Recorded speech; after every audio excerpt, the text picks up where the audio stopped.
எசேக்கியேல் Jesus 47வது அதிகாரத்திலிருந்து அதனுடைய 1 முதல் 12 வரை உள்ள வசனங்களிலிருந்து சில காரியங்களை உங்கள் மத்தியில் பேசும்படி ஏவப்பட்டேன். கர்த்தர் நல்லவர். ஹல்லேலூயா. ஆமென். எல்லாருக்கும் கேக்குதா நான் பேசுறது? Okay, fine. நம்ம ஒரு மணி நேரம் கர்த்தருடைய வார்த்தையை கேட்க போகிறோம். நல்ல கவனமாய் கேளுங்கள். நான் நம்புகிறேன் உங்களை தேவன் இங்கு அழைத்து கொண்டு வந்ததற்கும் என்னை இங்கு அழைத்து கொண்டு வந்ததற்கும் ஒரு முகாந்திரம் உண்டு. எத்தனை பேர் கர்த்தருடைய வார்த்தையை விசுவாசிக்கிறீங்க? வானமும் பூமியும் ஒளிந்து போறது ஒளிந்து போகும், ஆனா ஆண்டவருடைய வார்த்தையில ஒரு உறுப்பு கூட அது நிறைவேறாமல் போகாது என்று வேதம் சொல்லுகிறது. இந்த வேதத்தை எத்தனையோ பேர் அழிக்க நினைத்தார்கள். அழிக்க நினைத்தவர்கள் தான் அழிந்து போனார்களே தவிர இதில் இருக்கிற ஒரு எழுத்தை கூட ஒருவருக்கும் இன்று வரை அழிக்க முடியவில்லை. காரணம், இதனுடைய எழுத்துக்கள் ஒவ்வொன்றும் ஆவியாயும் ஜீவனாயும் இருக்கிறது. இதை எழுதி தந்தவரும் உயிரோடு இருக்கிறார். ஆமென் சொல்லுங்க பார்க்கலாம். இந்த 1வது வசனம் அதனுடைய 2வது வசனத்தை பார்க்கும்போது ஒருத்தங்க வாசிக்கலாம். பின்பு அவர் என்னை ஆலயத்தின் வாசலுக்கு திரும்பி வர பண்ணினார். இதோ வாசற்படியின் கீழிருந்து தண்ணீர் புறப்பட்டு கிழக்கே ஓடுகிறதா இருந்தது. 2வது வசனம், அவர் என்னை வடக்கு வாசல் வழியாய் புறப்பட பண்ணி, அவர் என்னை திரும்பி வர பண்ணினார், அவர் என்னை புறப்பட பண்ணினார் என்று சொல்லப்பட்டிருக்கிறது. நல்ல கவனமாய் கேளுங்கள். தேவனால் நடத்தப்படுகிற நிலை. ஒரு 3-4 காரியங்களை இந்த பகுதியிலிருந்து நான் சொல்லி ஜெபிக்கிறேன். அதுல முதல் காரியம், தேவனால் நடத்தப்படுகிற நிலை. நாம் தேவனால் வாழ்கிறோம். எல்லாரும் அப்படிதான் சொல்லுவோம். நான் நிற்பது கிருபை, நிர்மூலமாகாதிருப்பது கிருபை, சாகாமல் பிழைத்திருப்பது கிருபை, அவரால் தான் நாங்க நிக்கிறோம், அவரால் தான் வாழ்றோம், எல்லாம் ரைட். நாம் தேவனால் நடத்தப்படுகிறோமா?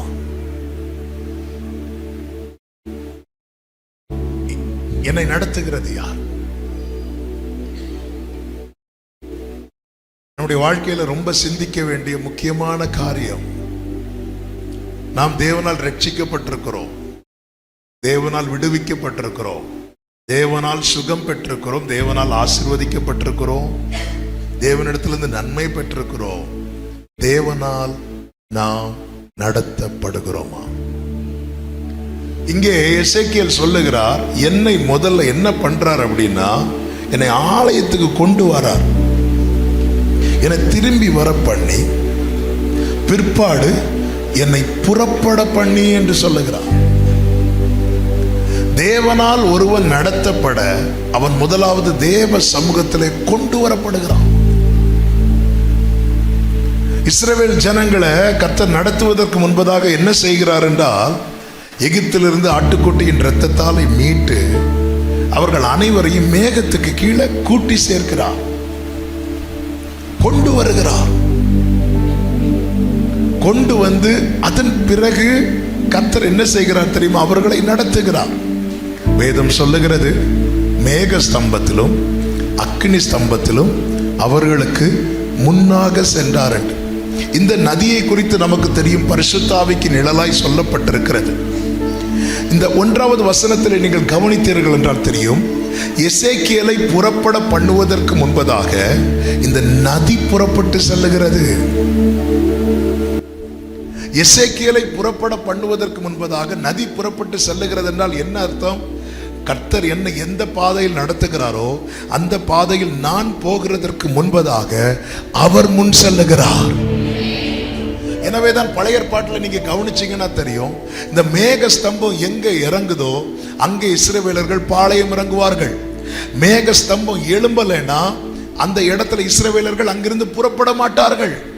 காரணம், நமக்கான பாதையை தீர்மானிக்கிறது நாம் அல்ல, நமக்கான பாதையை தீர்மானிக்கிறவர் நம்மை அழைத்த தேவன்.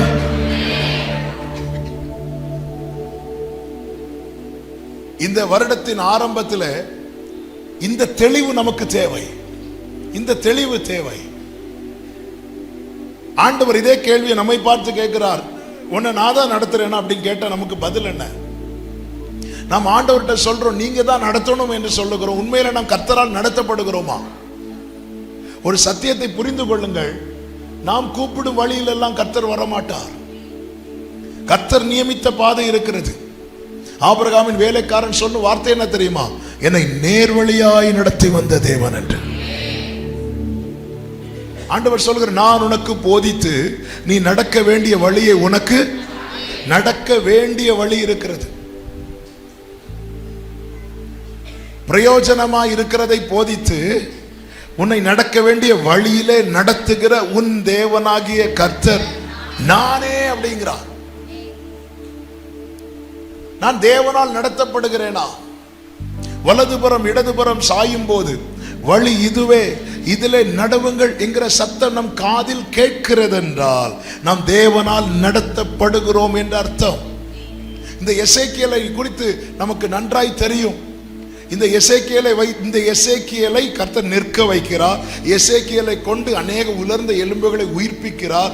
எல்லாம் ரைட்டு தான். எசேக்கியேலே உங்களுக்கு கொடுக்கப்பட்டிருக்கிற அபிஷேகம் விலையேற பெற்றது, உங்களுக்கு கொடுக்கப்பட்டிருக்கிற கிருபை விலையேற பெற்றது. ஆனால் இங்கே எசேக்கியேலுடைய மேன்மை என்ன அப்படின்னு பார்த்தீங்கன்னா, 1வது அதிகாரம் தொடங்கி கடைசி வரைக்கும் பார்த்தீங்கன்னா அவர் எப்படி நடத்துகிறாரோ அப்படியே போகிறார். உலர்ந்த எலும்புகள் நிறைந்த பள்ளத்தாக ஆகட்டும், அங்க போய் எசேக்கியேல் ஏன் என்னை கொண்டு வந்தீங்க கொஸ்டின் பண்ணல, பேசாம கூட போயிட்டே இருக்கிறார். தேவனால் ஒருவன் நடத்தப்பட அவன் விட்டு கொடுக்க வேண்டுமானால் அவன் ஆண்டவர் அவ்வளவு நம்பணும். நாம் பல நேரத்தில் நம்முடைய பாதையிலே கர்த்தரை இழுக்க விரும்புகிறோம்.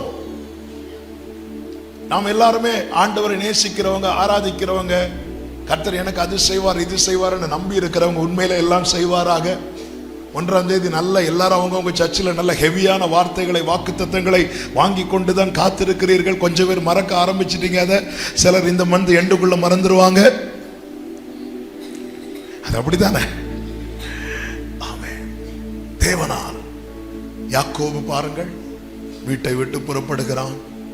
வீட்டை விட்டு புறப்பட்டு எங்கே போக புறப்பட்டான்னு தெரியுமா? அவன் லாபான் வீட்டுக்கு. தாயார் அப்படிதான் அனுப்பி விடுவாங்க. லாபான் வீட்டுக்கு போக புறப்படுகிறான். ஒரு வனாந்தரமான பகுதியில் வந்தபோது அவனுக்கு தூக்கம் வருது. அவன் வாழ்க்கையில சூரியன் அங்கே அஸ்தமிக்கிறது. அவன் ஒரு கல்லை எடுத்து வைத்து படுத்து நித்திரை செய்யும் போது அவன் ஒரு காட்சியை பார்க்கிறான்.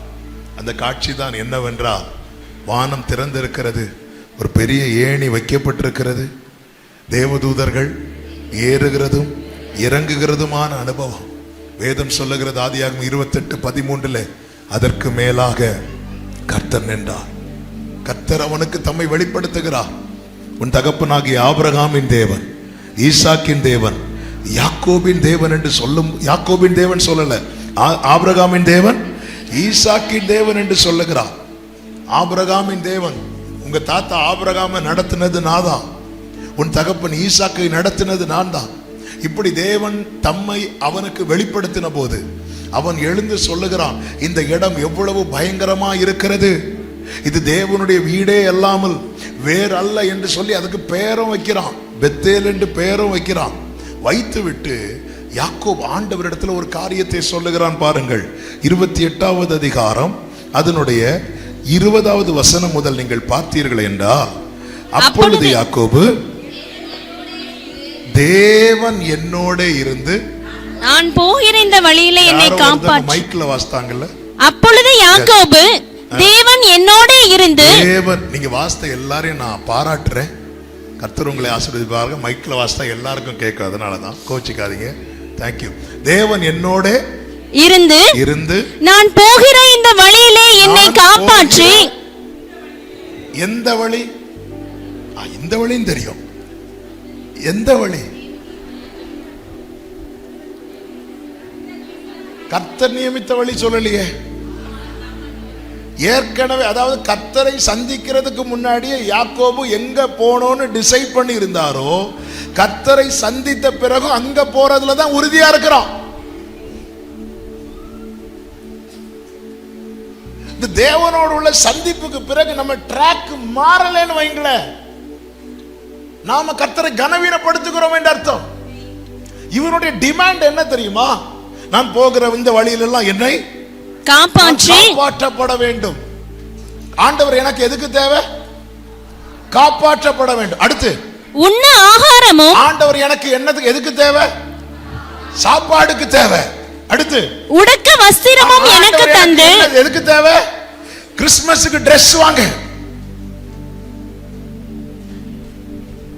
இன்னைக்கு தேவனை தேடுகிற கூட்டம் எதற்கு? காக்கப்பட தேடுறாங்க. பைபிள் வாங்காதவங்க எல்லாம் கோவிட் டைம் பைபிள் வாங்கினாங்க, பார்த்திருக்கீங்களா?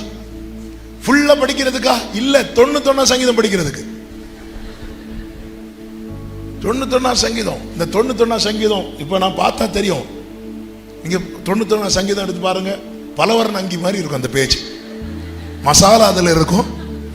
அப்படி திருப்பி திருப்பி திருப்பி இந்த ஃபர்ஸ்ட் கோவிட்ல அது உன்னதமான மறைவில் இருக்கும். படுக்கும் போதும், உட்கார்ந்து இருக்கும் போதும், நடக்கும் போது, கை கழுவும் போதும், வாதை உன் கூடாரத்தை பொல்லாப்பு உனக்கு எதுக்கு? காப்பாற்ற. எனக்கு ஆண்டவர் எதுக்கு தேவை? என்ன காப்பாற்றுறதுக்கு தேவை. ஆண்டவர் எனக்கு எதுக்கு தேவை? எனக்கு சாப்பாடுக்கு தேவை. ஆண்டவர் இந்த யாக்கோபை போலதான் நாமளும் டிமாண்ட் வைக்கிறோம். நான் போகிற இந்த வழி, தேவனோடு உள்ள சந்திப்புல எனக்கு ட்ராக் மாறலன்னா, பவுல கர்த்தர் சந்திக்கிறார். மொத்தத்துல தேவனிடத்துல பவுல் 2 கொஸ்டின் தான் வைப்பார். தன்னுடைய வாழ்க்கையில 2 கேள்வி வைக்கிறார். முதல் கேள்வி, ஆண்டவர் நீர் யார்? எனக்கு அது தெரியணும். நீர் யார் என்பது தான் பவுலின் ஓட்டத்தின் ஆரம்பம். பவுலின் ஓட்டத்தின் முடிவு என்ன தெரியுமா? நான் விசுவாசித்திருக்கிறவர் இன்னார் என்பதை அறிவேன். பிறக்கும் முன்னமே என் பெயரை அறிந்தீரே, அவயம் அனைத்துமே அழகாக வரைந்தீரே. பிறக்கும் முன்னமே என் பெயரை, அவயம் அனைத்துமே அழகாக வரைந்தீரே. என்னிடம் உள்ளதையே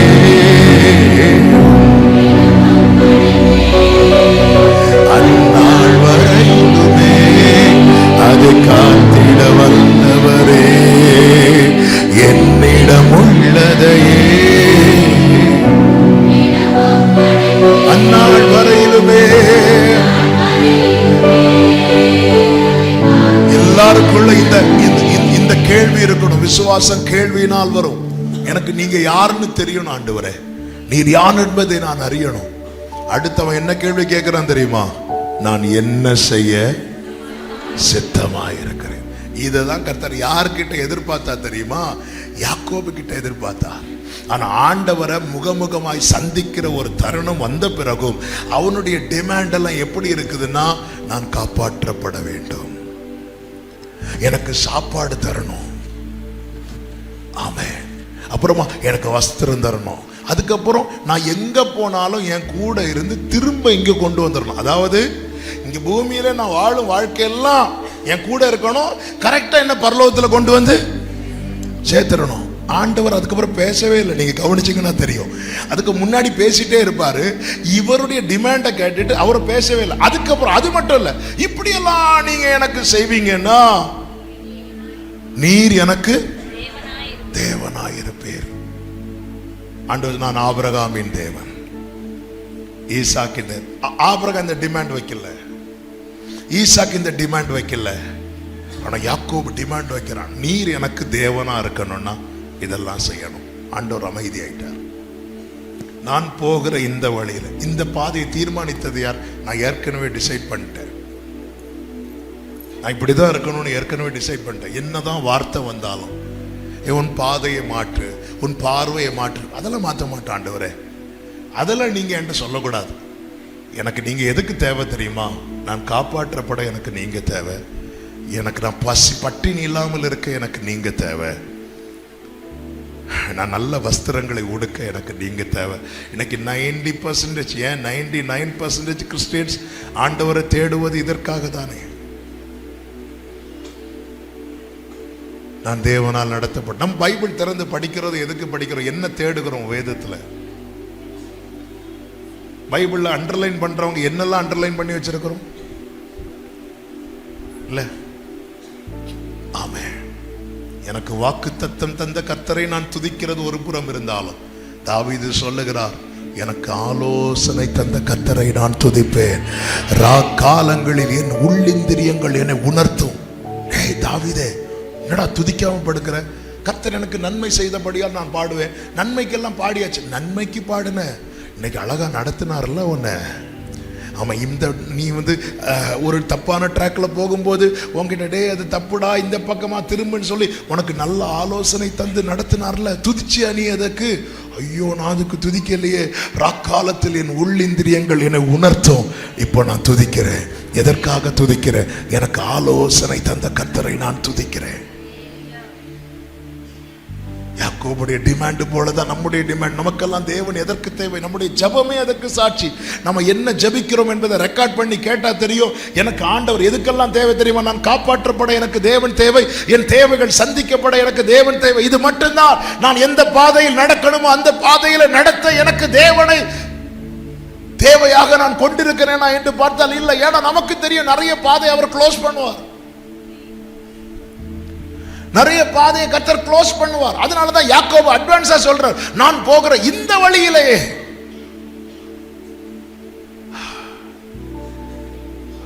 நமக்கு நம்முடைய நாளையை நாம் பார்க்கவில்லை. நாளை நாம் கர்த்தர் ஜீவன் சுகம் பிளந்தா நாளைக்கு காலையில பார்ப்போம்.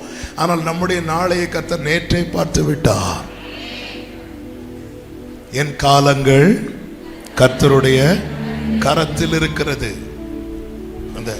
இந்த போன்ல நம்ம எல்லாத்தையும் பார்க்கறது போல நம்முடைய ஃபியூச்சர் எல்லாமே, என் காலங்கள்னா என்னுடைய A to Z. நான் எப்போ நான் ஜெனிப்பிக்கப்படுவேன், எப்பொழுது என் ஓட்ட முடியும், அதுக்கடையில் எவ்வளவு காலம் இருக்கிறது, எல்லாமே கர்த்தருடைய கரத்தில் இருக்கிறது. இப்படி பார்த்தா தெரியும் அவருக்கு நம்ம நாளைக்கு. அதனால யாராவது உங்க கையை காட்டுங்க, நான் ஃபியூச்சர் சொல்றேன்னு சொன்னா நீங்க சொல்லுங்க, என் ஃபியூச்சர் பார்க்கணும்னு அவர் கையில போய் பாருங்க.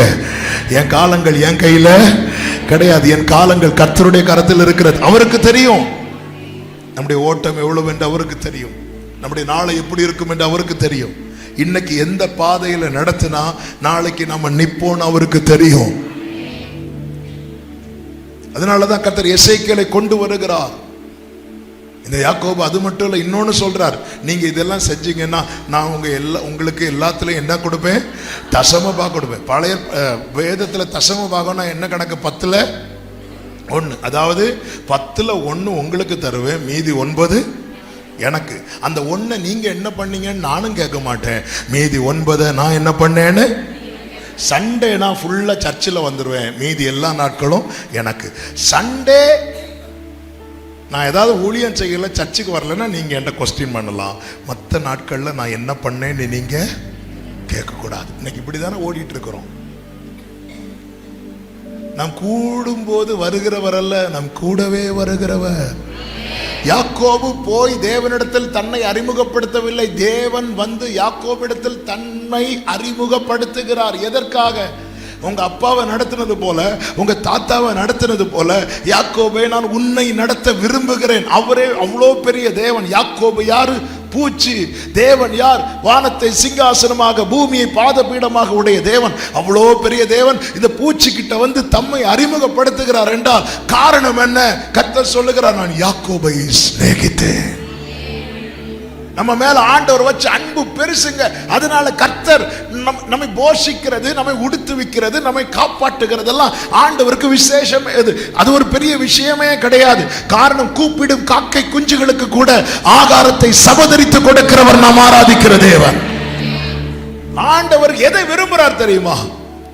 அவர் என் வலது கரத்தை பிடித்து, நான் உனக்கு துணை நிற்கிறேன், நீ வா, நான் உன்னை நடத்துறேன். கர்த்தர் நம்மை நடத்த விரும்புகிறார்.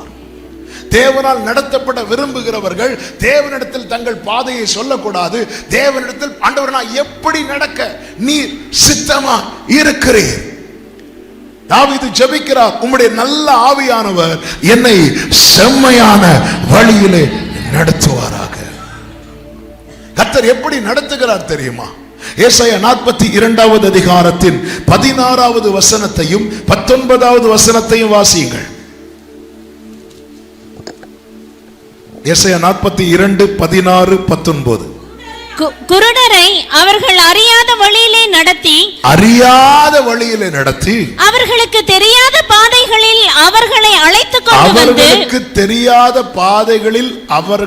அழைத்து கொண்டு வந்து அவர்களுக்கு முன்பாக இருளை வெளிச்சமும் கோணலை செவ்வையுமாக்குவேன்.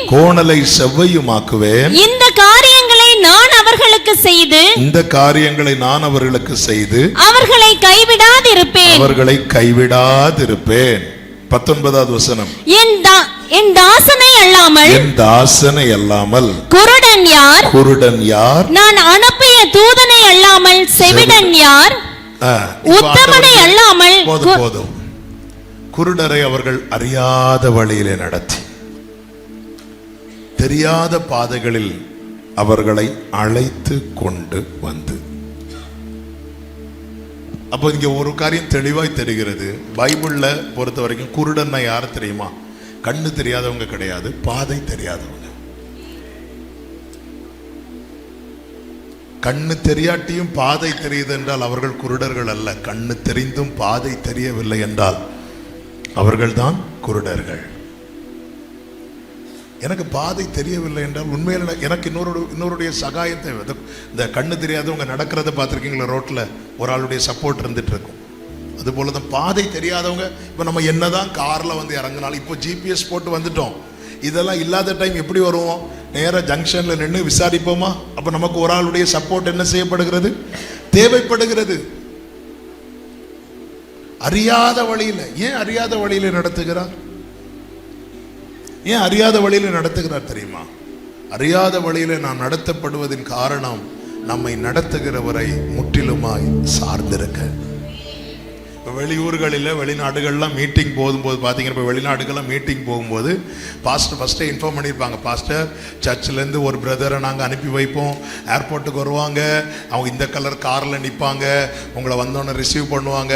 அதே போல் வெளியே வருவோம், ரிசீவ் பண்ணுவாங்க, எங்களை கூட்டிகிட்டு போவாங்க. ஏர்போர்ட்லேருந்து சம்டைம்ஸ் அவங்க இருக்கிற இடம் வந்து 1 மணிக்கு 2 மணிக்கு ட்ராவல் பண்ண வேண்டியிருக்கும். அப்படியே கூட்டிகிட்டு போவாங்க. அந்த 2 மணிக்கு போகும்போது ஒரு வார்த்தை கூட எங்களை கூட்டிகிட்டு போகிறவன்ட்ட நான் பேச மாட்டோம். பிரைஸ் எல்லாம் நல்லா இருக்கீங்களா? நல்லா இருக்கும். நிறைய சப்வே, நிறைய சைடில் ரோடெல்லாம் பிரியும். அவர்கிட்ட நாங்கள் சொல்லவே மாட்டேன், நீங்கள் ரைட்டில் போங்க, லெஃப்டில் போங்க, நேராக போங்க, அப்படி போங்க, ஒன்றுமே சொல்ல மாட்டேன். ஏன் சொல்ல மாட்டேன்னு தெரியுமா? எனக்கு ரூட்டு தெரியாது. இப்படிதான் நார்த்துக்கு போனேன். நார்த்தில் அம்பாலா அப்படிங்கிற ஒரு இடத்துக்கு ஊழியத்துக்கு போனேன். அங்கே போகும்போது பாஸ்டர் சொல்லிட்டாங்க, பாஸ்டர் நான் ஈவினிங் மீட்டிங் அரேஞ்ச் பண்ணுறதுல ரெடியாக இருப்பேன், அங்கேருந்து ஒரு பிரதரை அனுப்புகிறேன், அவர் வருவார், அவர் வந்து உங்களை கூட்டிகிட்டு போவார். சரி, நிறைய நம்ம வந்து சில சந்து பொந்தெல்லாம் இருக்கும், அதுக்குள்ளே ஒரு அதனால் பைக்கில் தான் அவர் வருவார், நீங்கள் ஏறி விருந்து வந்துக்கோங்க அப்படின்னு. சரி பிரதர், ஒன்றும் இல்லை பிரதர் சொல்லிட்டு நான் வந்து ப்ரேயர் பண்ணிகிட்ருக்கிறேன். 6:30க்கு 6:30 ஈவினிங் 7க்கு நாங்கள் இருக்கணும். அடி பெல் அடிக்கிறாங்க. டோரை திறந்து பார்க்குறேன், கோலியாத்து மாதிரி ஒருத்தர் வந்து நிற்கிறார். நார்த் இந்தியன் வந்து ஹிந்தியில் அப்படி இப்படின்னு பேசுகிறார். எனக்கு ஹிந்தியில் அச்சாக தவிர வேற ஒன்றுமே தெரியாது. அவர் பார்த்து பேசிட்டு இருக்கு, அவருக்கு ஹிந்தியை தவிர வேற ஒன்றும் தெரியாது. இடையில பேசுறதுக்கு இடையில பாஸ்டர் ஜின்னு மட்டும் வாயில வந்துச்சு. அப்போ பாஸ்டர் தான் அனுப்பி இருக்கிறாரு. நேராக போயாச்சு. அவர் பைக்கில் ஏறி உக்காந்து இருக்கிறார், நானும் பின்னாடி ஏறி உக்காந்து இருக்கிறேன். வண்டி போகுது 6:45 ஆச்சு, 7 மணி ஆச்சு, 7:10 ஆச்சு. எனக்கு அப்படியே கண்ணுக்கு முன்னாடி என் மனைவி, என் பிள்ளை, என் குடும்பம் எல்லாம் வந்துட்டு போகுது. ஆனால் அவர்கிட்ட நீங்கள் எங்கே போறீங்கன்னு, ஏன்னா எனக்கு ரூட்டு கடைசியில் கன்வென்ஷன் அந்த ஸ்பீக்கர் சவுண்டு கேட்டதுக்கு அப்புறம் தான் அப்படி ஒரு உயிரே வந்துச்சு. அப்போ நமக்கு ரூட்டு தெரியலன்னா, நம்ம நடத்துகிற ஆளை நமக்கு தெரியலன்னா கூட அவரை எப்படியோ நம்புறோம். ஹல்லேலூயா.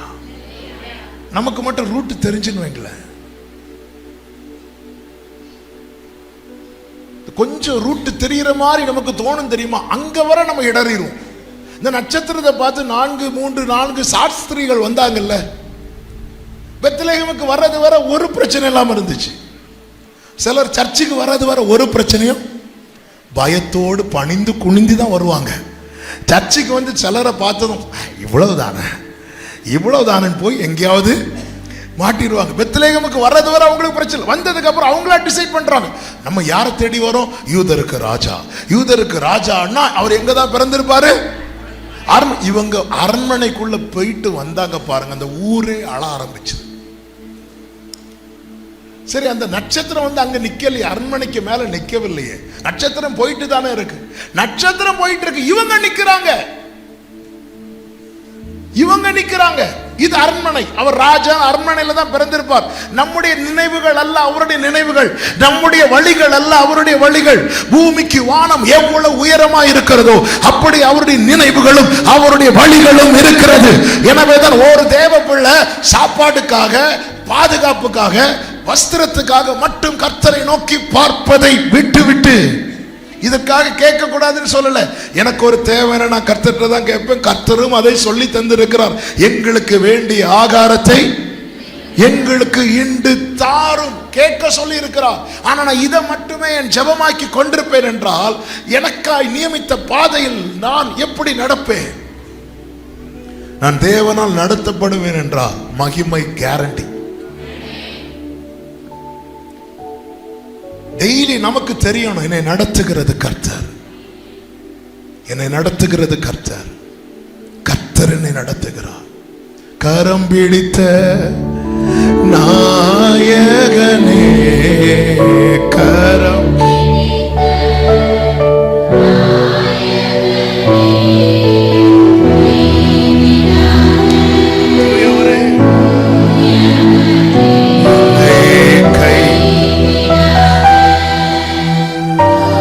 ஆண்டவர் அறியாத வழியில நடத்துகிறார்.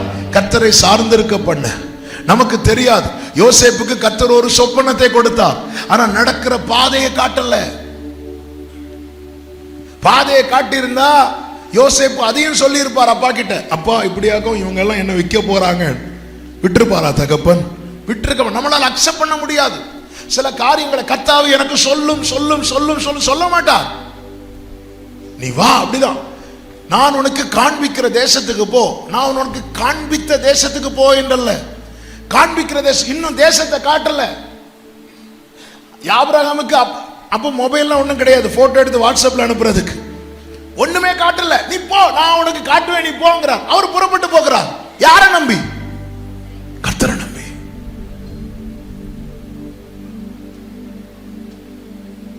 வேதத்தில் ஒரு வசனம் உண்டு, உம்மை நம்பி வெட்கப்பட்டு போகாதிருந்தார்கள். இந்த காரியத்தில் நீங்க கர்த்தரை தான் நம்பி இருக்கிறீங்கன்னு மட்டும் உறுதிப்படுத்திட்டீங்கன்னு வைங்களேன், நான் இயேசுவின் நாமத்தில் உங்களுக்கு சொல்லுகிறேன், அந்த விஷயத்துல நீங்க வெட்கப்பட்டு போக கர்த்தர் விடவே மாட்டார். உண்மை, கர்த்தர் விடவே மாட்டார். நீ என்னை நம்பினபடியா, ஆண்டவர் அதான் பாப்பார். அவன் பார்த்தியா என்ன நம்புறான் பாரு, அவன் என்ன நம்புறான். ஹல்லேலூயா. ஒருத்தங்க நம்மளை ஒரு விஷயத்துல முழுமையா நம்புறாங்க அப்படின்னா நமக்கு முடியலைன்னாலும் நம்ம செய்ய ட்ரை பண்ணுவோம், செய்ய முடியலைன்னு ஃபீலாவது பண்ணுவோம்ல. அவர் சர்வ வல்லவர். வேதம் சொல்லுகிறது, உங்கள் நம்பிக்கையை அறிக்கையிடுவதில் உறுதியாயிருங்கள், நீங்கள் எக்காலத்திலும் அவரை நம்புங்கள், உங்கள் இருதயத்தை அவருடைய சமூகத்தில் ஊற்றி விடுங்கள். கர்த்தர் யோசேப்பை நடத்தினார். எதற்காக? கர்த்தரை சார்ந்திருக்க பண்ண. கர்த்தர் ஆபிரகாம்கிட்ட சொல்றார், ஆபிரகாமே உன் மகன் உன் ஏகசுதன் ஈசாக்கை எனக்கு பலி செலுத்து. ஈசாக்குக்கு விஷயமே தெரியாது, நைட்டு நிம்மதியா படுத்து தூங்கிட்டு இருக்கிறார். முந்தின அதிகாரத்துல தான் இஸ்மவேல் எல்லாம் துரத்தியாச்சு. இப்ப இஸ்மவேலால ஈசாக்குக்கு பிரச்சனை இல்லை, ஒரு பிரச்சனை இல்லைன்னு சொல்லிட்டு அப்பா அம்மா கூட நிம்மதியா தூங்கிட்டு இருக்கிறார். அதிகாலையில் ஆபிரகாம் எழுந்து ஈசாக்கை மெதுவா எழுப்புறார். ஈசாக்கு கிளம்பு போகலாம். ஈசாக்கு எங்க போறோம் கொஸ்டின் பண்ணல, எதுக்கு போறோம், நேத்து ஏன்பா இதை சொல்லல, கொஸ்டின் பண்ணல. எங்க போறோம்னு தெரியாது, எதுக்கு போறோம்னு தெரியாது, என்ன நடக்க போகுது ஒண்ணுமே தெரியாது. கிளம்புனா கிளம்பிட்டார். அவர் தான் நேச பிள்ளை. புறப்பட்டு எங்க போறோம் அப்படின்னு ஆபிரகாமுக்கு தெரியும், எதுக்கு போறோம் அப்படின்னு ஆபிரகாமுக்கு தெரியும். எங்க போறோம்னு ஈசாக்குக்கு தெரியாது, எதுக்கு போறோம்னு ஈசாக்குக்கு தெரியாது. ரெண்டு பேரும் பாதையில பயணிக்கும் போது ஈசாக்கிட்ட கூப்பிட்டு ஆபிரகாம்கிட்ட கூப்பிட்டு எங்க போறீங்கன்னு தெரியுமா? தெரியும். எதுக்கு போறீங்கன்னு தெரியுமா? தெரியும். அப்படியே ஈசாக்கிட்ட கேட்டா எங்க போறோம்னு தெரியுமா? தெரியாது. எதுக்கு போறோம்னு தெரியுமா? தெரியாது. ஒருத்தருக்கு எல்லாம் தெரியுது, இன்னொருத்தருக்கு ஒண்ணும் தெரியல.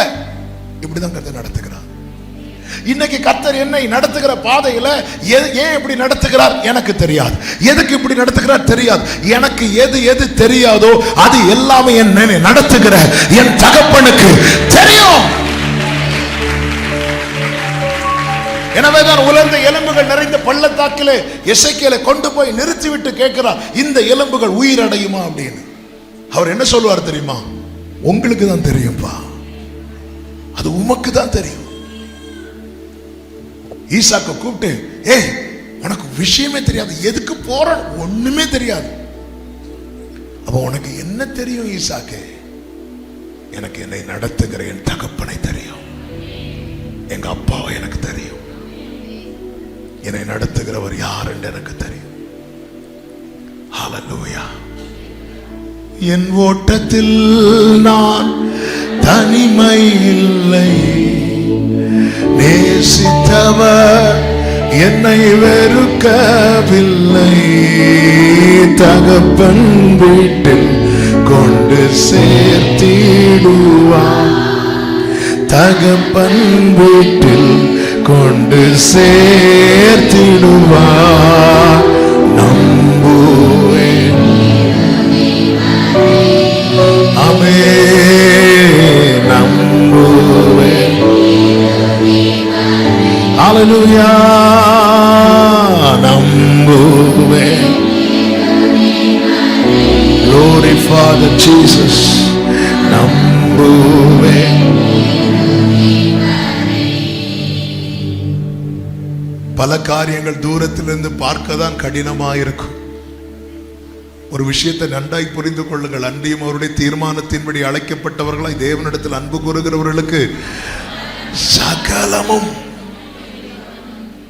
சகலமுமா போட்டு மேல ஒரு குத்து, அந்த குத்து கூட நன்மைக்கு தான். ஹல்லேலூயா. சகலமும். எனவே இந்த நிச்சயம் இருக்கிறதுனால தான் ஈசாக்கு ஆபிரகாமை பார்த்து கேட்கிறா, அப்பா பலிக்கான ஆட்டுக்குட்டி எங்க? கர்த்தர் பார்த்துக் கொள்வார்.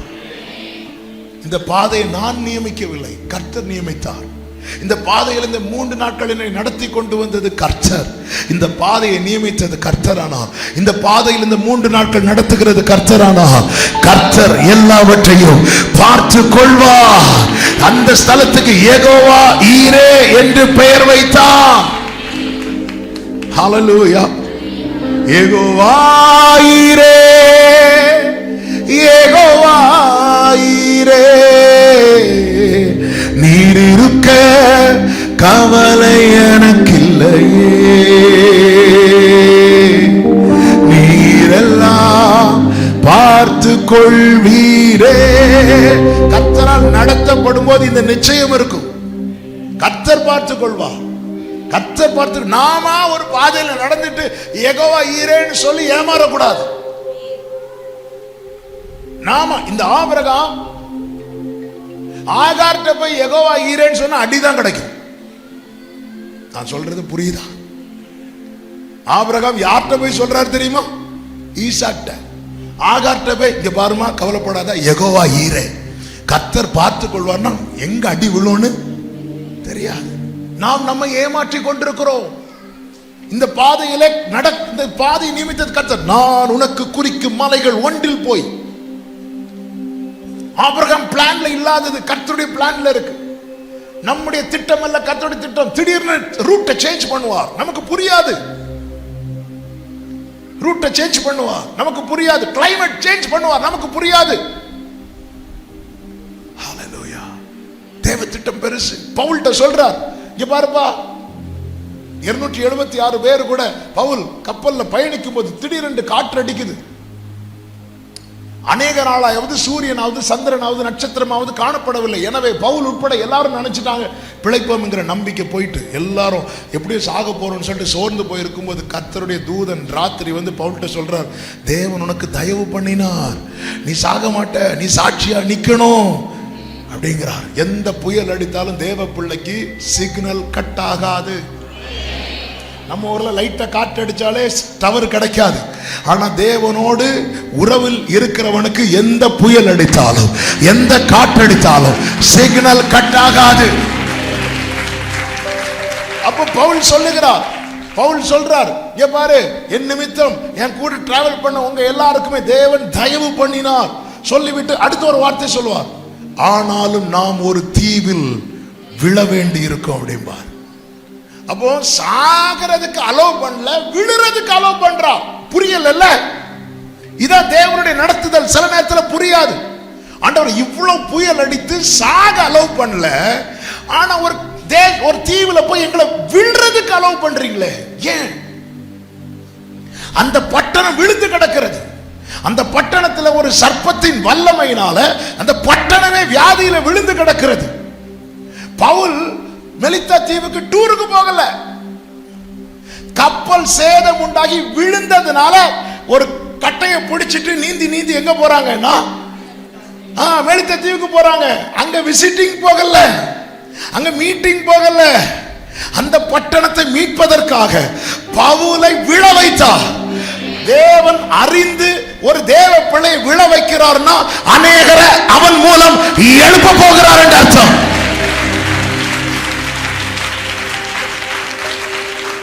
கப்பல் சேதத்தை அனுமதித்தார், உயிர் சேதத்தை அனுமதிக்கல. ஆனாலும் விழ வேண்டி இருக்கும். 276 பேர் விழுந்தார்கள். அந்த மெலித்த தீவுக்குள்ள என்ட்ராகிறாங்க. எல்லாருக்கும் குளிர், கிளைமேட் சேஞ்ச் ஆகுது. இப்ப எல்லாருக்கும் என்ன வருது? குளிர் வருது. குளிர் வந்தாலே நெருப்பு மூட்டணும். எல்லாரும் விறகு எடுக்கிறாங்க, பிரச்சனை இல்லை. பவுல் விறகு தூக்குனாரு. பவுல் தூக்குன விறகு கடையில ஒரு விரியன் பாம்பு இருக்கிறது. அது அனல் உரைத்து அது பவுலின் கையை கவ்வி கொண்டது. கொத்திட்டு போனா கூட யாருக்கும் தெரியாது. சில பிரச்சனை வெளியே தெரியக்கூடாதுன்னு நினைப்போம் பாருங்க. எல்லாரும் பார்க்கறது வரை நம்ம கையில தான் தொங்கிட்டே இருக்கும். இவன் ஆளு, இவன் ஆளு, இவன் ஆளு, பாரு பாரு பாரு. யாருக்குமே தெரியக்கூடாதுன்னு நினைப்போம். நம்ம கையில தான் தொங்கிட்டு இருக்கும். ஏன் இதை அலோவ் பண்ணினார்? ஆனா பவுல பாருங்க, அவன் பதறவில்லை, அவன் உதறினான் இருக்கு. ஏன் தெரியுமா? நான் இங்க வரல, என்ன கொண்டு வந்திருக்கிறார் கர்த்தர். என்ன கொண்டு வந்தா அங்க எனக்கு தீமையை கர்த்தர் அனுமதிக்க மாட்டார். ஆமென். எத்தனை பேர் நம்பிருக்கிறீங்க? வேதம் என்ன சொல்லுகிறது? எரேமியா 29:11, நீங்கள் எதிர்பார்த்திருக்கும் முடிவை உங்களுக்கு கொடுக்கும்படிக்கு உங்கள் பேரில் நினைத்திருக்கிற நினைவுகளை நான் அறிவேன், அவைகள் தீமைக்கு அல்ல. எத்தனை பேர் நம்புறீங்க? என்னை குறித்த தேவ திட்டத்தில் தீமை கிடையாது. என்னை குறித்த தேவ திட்டத்தில் தீமை கிடையாது. இதை நம்பணும். பாம்பு கடிச்சாலும் தேவ திட்டமானால் தீமை கிடையாது. சில பார்க்கறாங்க, ஒருவேளை பாம்பு வந்து இது காட்ஸ் பிளான். எனவே அவன் பதறல. இது அவனாக வந்திருந்தானா, இப்ப நாம தெரிந்தெடுத்த பாதையில நாம் பதறுவதற்கு நியாயம் இருக்கிறது.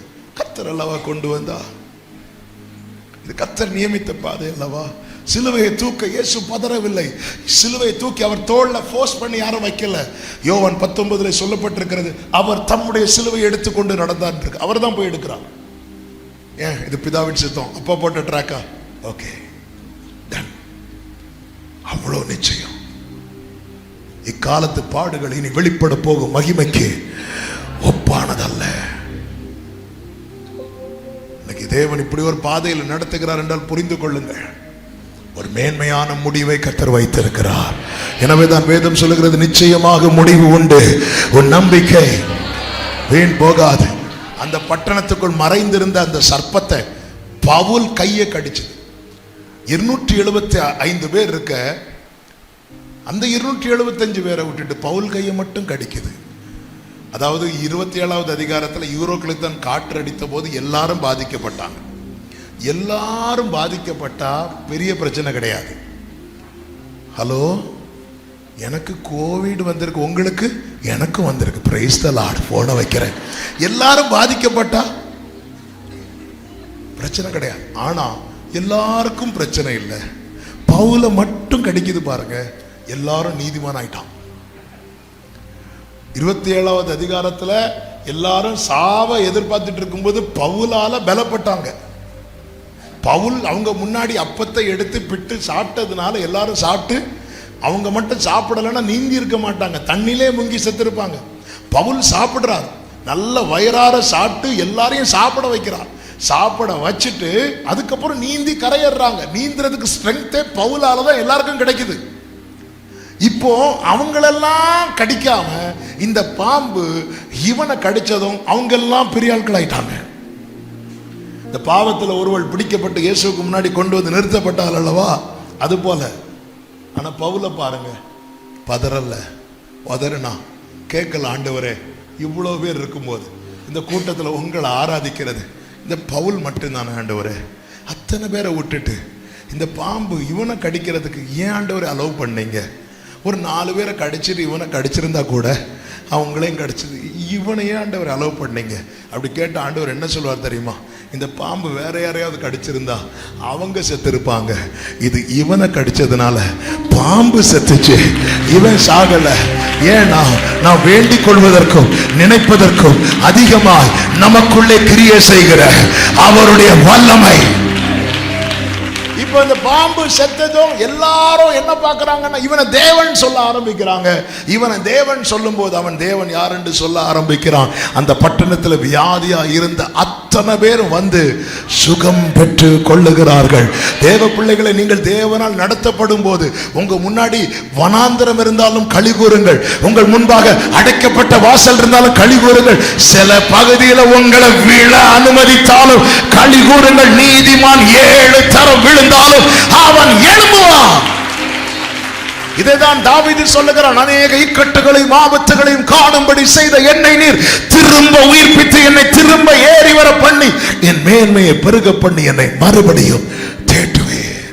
தேவனால் நடத்த அவர் உங்களை, வேதம் என்ன சொல்கிறது, உங்களை அதிசயமாய் நடத்தி வந்த உங்கள் தேவனாகிய கர்த்தருடைய நாமத்தை அதிசயமாய் இதுவரையில் நடத்தி வந்தவரே நன்றி நன்றி. அதிசயமா நடத்துறதுன்னா என்ன தெரியுமாங்க? அடுத்து என்னன்னு தெரியாது, அடுத்த வேலை எப்படின்னு தெரியாது, ஆனா நடக்கும்.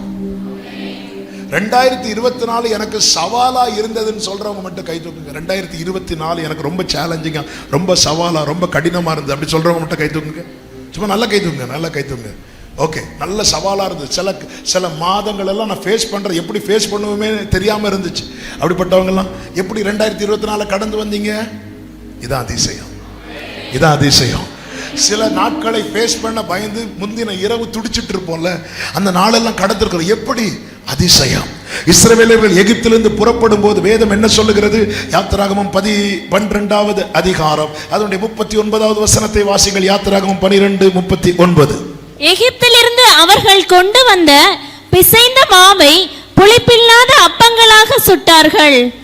அவர்கள் எகிப்தில் தரித்திருக்க கூடாமல் துரத்திவிடப்பட்டதினால் அது புளியாதிருந்தது. அடுத்த வார்த்தை, இஸ்ரவேல் புத்திரர், அந்த வசனம் முடியல, அடுத்த வார்த்தை, அவர்கள் தங்கள் வழிக்கென்று ஒன்றும் ஆயத்தம் பண்ணவில்லை. ஒன்றும் ஆயத்தம் பண்ணவில்லை. யாரு? இஸ்ரவேலர்கள் எகிப்திலிருந்து புறப்படும் போது புருஷர்கள் மட்டும் எத்தனை பேர் இருந்தாங்க தெரியுமா? 6 லட்சம் பேர். அவருடைய மனைவி, பிள்ளைகள், அப்போ 20 to 30 லட்சம் பேர் இருப்பாங்க. வேதம் சொல்லுகிறது அவர்கள் தங்கள் வழிக்கென்று. நம்ம ஒரு நாள் டூர் போனாலே 3 வேளை சாப்பாடு கட்டி எடுத்துட்டு போவோம். இவங்க துரத்தி விடப்பட்டாங்க, ஃபோர்ஸ் பண்ணப்படுறாங்க. டீக்கு கூட அடுத்து என்ன செய்யணும்னு தெரியாது. ஆனால் இந்த ஜனங்களை தான் கர்த்தர் 40 வருஷம் வனாந்திரத்தில் பட்டினியில ஒருவன் செத்தான் என்று ஒரு ஆளை சொல்ல முடியாது. சாப்பிட்டு தான் செத்தான். ஆண்டவர் ஃபோர்ஸ் பண்ணி காடையை வாங்கினா ஆண்டவர் பாடையை ரெடி பண்ணார் பின்னாடி. சாப்பிட்டு தான் செத்தான். ஆனா பட்டினியா இருந்து இல்லை. என்ன நடத்துறது யார் தெரியுமா? கர்த்தர். அவங்க வஸ்திரம் பழசாகல, நடத்துறது யார் தெரியுமா? செருப்பு தேயல, நடத்துறது யார் தெரியுமா? கர்த்தரால் நடத்தப்படுகிறவனுக்கு செருப்பு வர கேரண்டி. பத்திரமாய் பராமரித்தார்னு பைபிள்ல இருக்கு. அடுத்த வேலைக்கு என்னன்னு தெரியாதவங்கள 40 years, 40 வருஷம். இது சாத்தியமா? இது சாத்தியமா? மனுஷனால் கூடாதது தேவனால் கூடும். உங்க கைகள் கூறுகவில்லை, உம்மால்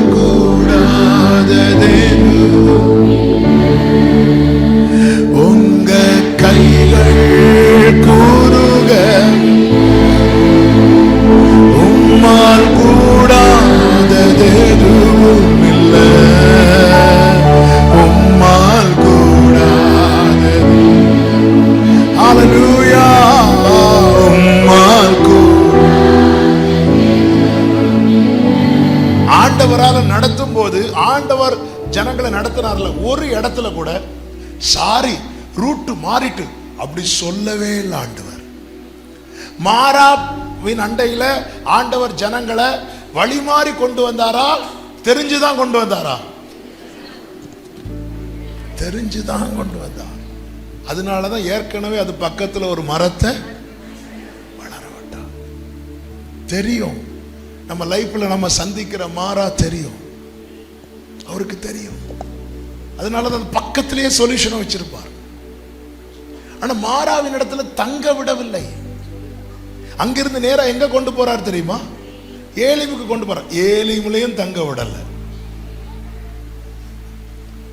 நோக்கம் காணான், நோக்கம் காணான். ஆனா ஒரு கேரண்டி, கர்த்தரால் நடத்தப்படுகிறவர்கள் நித்திய கானானை காணும் முன்னே கண்டிப்பாக ஏலிமை கண்டு இருப்பார்கள். நீங்க கர்த்தரால் நடத்தப்படுவது உண்மைனா உங்க கண்கள்ல ஏலிமை காட்டிட்டு தான் கானானுக்கு கூட்டிட்டு போ. என் ஆண்டவர் தூரத்துக்கு மட்டும் தேவன் அல்ல, அவர் சமீபத்துக்கும் தேவன். அவர் நித்தியத்துக்கு மட்டும் தேவன் அல்ல, அவர் இம்மைக்கும் தேவன். ஆனா மாறாவே டேஸ்ட் பண்ண ரெடியா இருக்கும். ஆமீனே வராதே. ஹல்லேலூயா. ஏன் ஆண்டவரே மாறாவை டேஸ்ட் பண்ண வச்சிருக்கீங்க? நீ மாறாவை டேஸ்ட் பண்ணு, உன் பின்னாடி வர தலைமுறை அதுக்கப்புறம் அதை டேஸ்ட் பண்ண தெரியுமா? அது மாறாவா இருக்காது. நீ மாறாவ டேஸ்ட் இஸ்ரவேலர்கள் அதுக்கு முன்னாடி அதுல எத்தனை பேர் டேஸ்ட் பண்ணிருப்பாங்க? அந்த தண்ணி மதுரமா மாறிச்சா? இல்ல.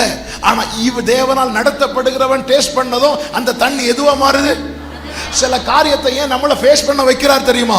நமக்கு பின் வருகிற தலைமுறை அந்த நன்மையை அனுபவிப்பதற்காக. நான் சொல்றது எத்தனை பேருக்கு புரிகிறது என்று தெரியவில்லை. சில காரியத்தை நீ ஃபேஸ் பண்ணு, உன் தலைமுறை அந்த நன்மை அனுபவிக்கும். அதனாலதான் ஆபிரகாம் சொல்லுவார், நீ வடக்கே பார், தெற்கே பார், கிழக்கே பார், மேற்கே பார், நீ போர், எவ்வளவு தூரம் போக முடியுமோ நீ நடந்து திரி அப்படிம்பார். ஆமே, 75 வயசு தாத்தாவை அழைச்சு சொல்ற, நீ நடந்து திரி.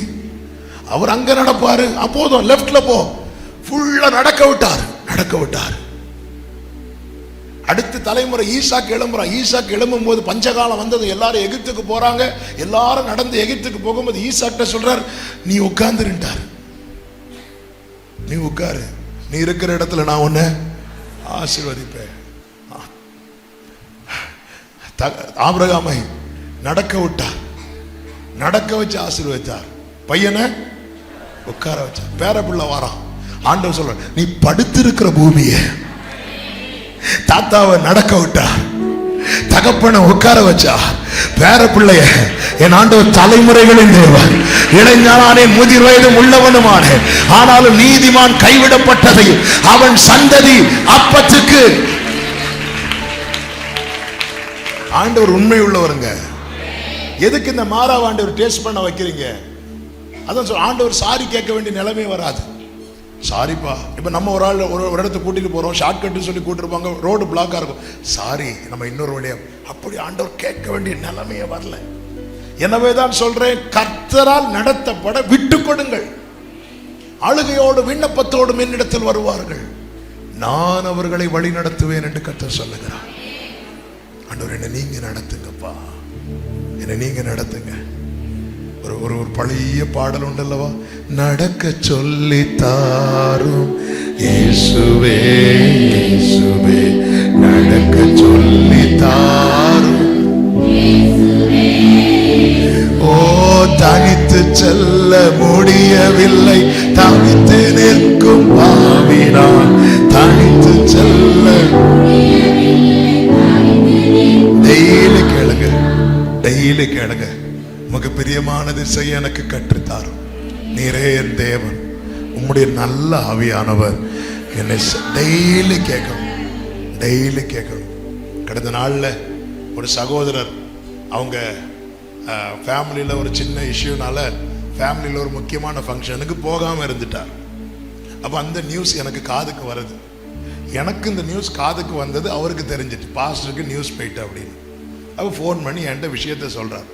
நான் சொன்னேன், பிரதர் இது நீங்கள் ஃபஸ்ட்டே சொல்லியிருக்கலாம்ல, ஃபஸ்ட்டே சொல்லி உங்கள்கிட்ட ஒரு ஆலோசனை கேட்கலான்னு தான் இருந்தேன் பிரதர். ஆனால் நீங்கள் போன்னு சொல்லிட்டீங்கன்னா எப்படியும் நீங்கள் ஒப்புரவாக தான் சொல்லுவீங்க.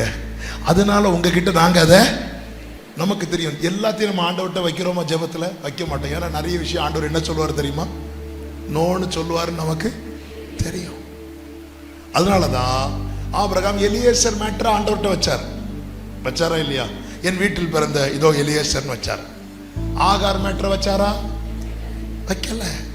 சாராள் சொல்றாங்க, இங்க பாருப்பா நமக்கு பிள்ளை வேணும், ஆகார் இருக்கிறா. உடனே ஆண்டவர் ஆபிரகாம் ஆண்டவர்கிட்ட போய், ஆண்டவரே இப்படி மனைவி ஒரு ஆலோசனையை கொண்டு வந்திருக்கிறாங்க, வச்சாரா ஆபிரகாம்?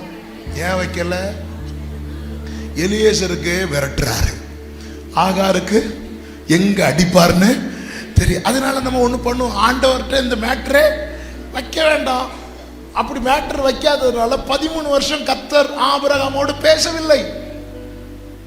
மனசை தொட்டு சொல்ல முடியும், ஏன் எல்லா மேட்டரையும் நான் ஆண்டவர்கிட்ட வைக்கிறேன், ஏன் வைக்கல தெரியுமா? நமக்கு நிறைய இதுக்கு ஆன்சர் தெரியும்.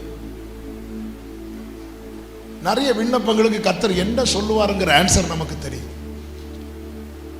அப்ப அதன் அர்த்தம் என்ன? என்னை முழுமையாய் நடத்த நான் ஒப்பு கொடுக்கவில்லை என்ற அர்த்தம் இல்ல. நாம் நம்ம ஏமாற்றிக் கொள்ளுகிறோம். நம் சுயத்தால முடியாது. மேக ஸ்தம்பத்துக்கும் அக்கினி ஸ்தம்பத்துக்கும் கீழே இருக்க விரும்பாத அத்தனை பேரும் வனாந்தரத்தில் அழிந்தார்கள். மேக ஸ்தம்பத்துக்கும் அக்கினி ஸ்தம்பத்துக்கும் கீழே இருக்க ஒப்பு கொடுத்தவர்கள் கானானை சுதந்தரித்தார்கள்.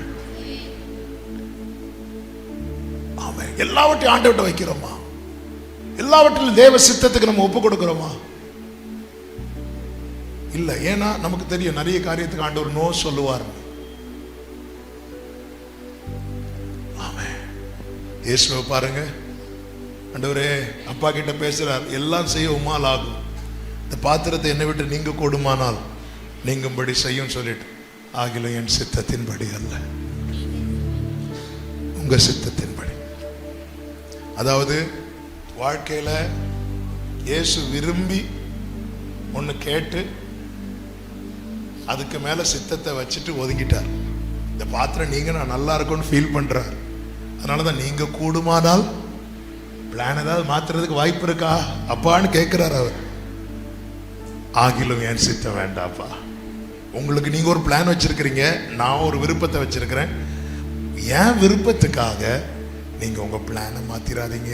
அப்படி இதான் இந்த ஜெபத்தினுடைய அர்த்தம்.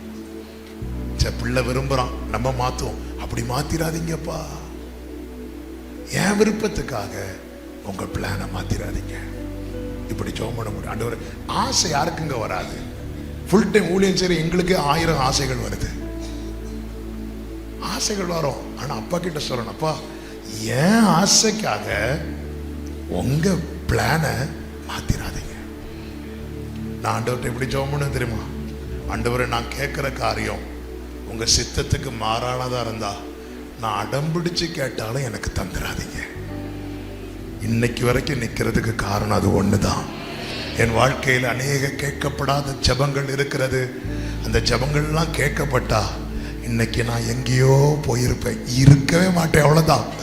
என் வாழ்க்கையில அநேக கேட்கப்படாத ஜெபங்கள்னால இன்னைக்கு நான் ஜீவனோடு இருக்கிறேன். இன்னைக்கு நான் கர்த்தருடைய ஊழியக்காரனா இருக்கிறேன். காரணம், என் ஆண்டவர் ஒருபோதும் அப்பத்துக்கு பதில் கல்லை தர மாட்டார், மீனுக்கு பதில் பாம்பை தர மாட்டார். நம்ம கேட்கறது அவ்வளவு பாம்பு. முட்டைக்கு பதில் அவர் பார்த்தது இவன் என்ன கேட்கறான் தெரியுமா? மீன் நினைச்சு பாம்பை கேட்டுட்டு இருக்கிறான். இல்லப்பா, மீனுக்கு பதில் மீனை தான் தருவார். எப்படி நடத்தணுமோ அப்படி நடத்துகிறார். நேரம் அதிகம் போகிறதுனால அடுத்த வார்த்தைக்கு செல்ல விரும்புகிறேன். இந்த 47வது அதிகாரத்தில் நீங்க பார்த்தீங்கன்னா ஒரு காரியத்தை கண்டுகொள்ள முடியும். தேவனால் ஒருவன் நடத்தப்படும் போது 2வது வசனத்திலே பாருங்கள், அந்த நதி பாய்கிறது. 3வது வசனத்திலே சொல்லப்பட்டிருக்கிறது, அவர் 1000 முழம் அளந்து என்னை தண்ணீரை கடக்க பண்ணினார், தண்ணீர் கணுக்கால் அளவு. பின்னும் 1000 முழம் அளந்து என்னை தண்ணீரை கடக்க பண்ணினார். தண்ணீர் பின்னும் 1000 முழம் அளந்து என்னை கடக்க பண்ணினார். அங்கே தண்ணீர் இடுப்பளவாய் இருந்தது. பின்னும் அவர் 1000 முழம் அளந்தார். அங்கே அது நான் கடக்க கூடாத நதியாய் இருந்தது. கவனிச்சீங்களா? தேவனால் நடத்தப்படும் போது தேவன் உயர்த்துகிற நிலையை பார்த்தீங்களா? ஆரம்பம் அற்பம், முடிவு இதான் தேவனால் நடத்தப்படும். நம்ம மேல கொடுக்கப்பட்ட வாக்கு தத்தங்களும் ரொம்ப பெருசா இருக்கும். ஆனா தேவன் நம்மை கொண்டு வந்து ஆரம்பத்தில் நிக்க வைக்கிறது எங்க தெரியுமா? கணுக்கால் அளவுல. அற்பமான என் ஆரம்பத்தை, அற்பமான என் ஆரம்பத்தை அசட்டை பண்ணாதவரே, அன்பால் எல்லாம் தந்தீரே, தயவால் பெற்றே. ஆமென். தயவால்.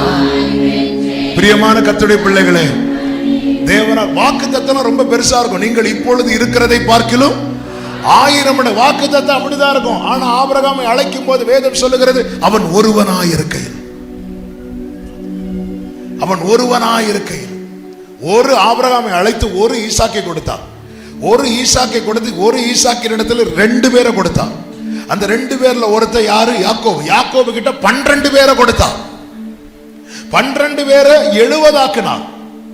1 2 ஆக்கினார், 2 12 ஆக்கினார், 12 70 ஆக்கினார், 70 6 லட்சம் ஆக்கினார். ஏதாவது கணக்கு புரியுதா? எந்த கால்குலேட்டர் போட்டாலும் எப்படி கூட்டினாலும் கழிச்சாலும் நமக்கு வராது. 1 2 ஆக்கினார், 2 12 ஆக்கினார், 12 70 ஆக்கினார். என்ன 70? 70 பேரை எகிப்துக்கு வந்தாங்க. எகிப்துல இருந்து வெளியே போகும்போது 6 லட்சம் பேர். அந்த 6 லட்சம் பேரோடு புறப்படும் போதுதான் மோசே சொல்றார், இப்பொழுது இருக்கிறதை பார்க்கலும்.